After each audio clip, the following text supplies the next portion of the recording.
Bonsoir Madame, Monsieur, votre média Icon TV vous présente le premier numéro de l'Afrique en bref de cette semaine. Bienvenue à tous.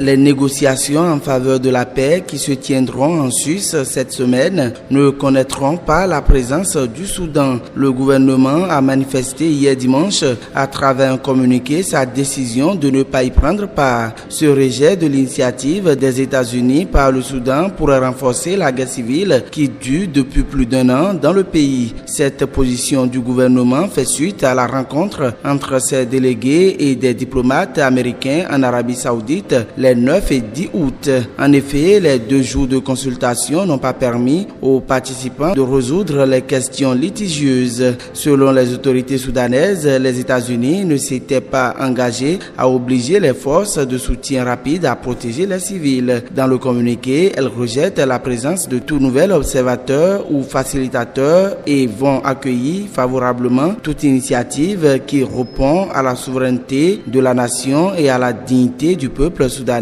et les protège.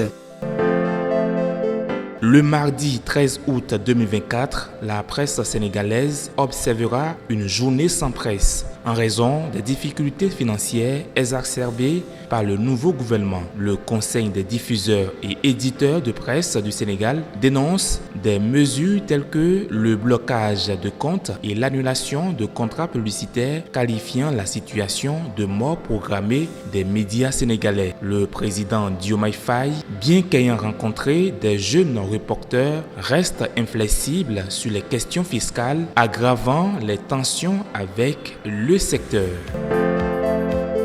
Et puis 3 candidatures sont retenues dans le cadre de l'élection présidentielle du 6 octobre 2024 en Tunisie. L'annonce est faite en fin de semaine par l'instance supérieure indépendante pour les élections à Tunis au cours d'une conférence de presse. Il s'agit de l'actuel président Kais Saïd, du secrétaire général du mouvement populaire Zoué Magzaou et du chef du mouvement Azimou Ayachi Zamel. Ainsi, sur les 17 dossiers de candidature enregistrés par l'instance à la date du 5 août, 14 sont rejetés. L'absence des recommandations requises, soit du fait qu'ils ne remplissaient pas les conditions légales et de la présence de lacunes dans les dossiers de candidature, justifie en partie les rejets. Par ailleurs, le président de l'instance a expliqué que les raisons du rejet reposent sur des raisons juridiques, notamment l'absence de conditions légales relatives aux dons populaires ou l'absence de garantie financière,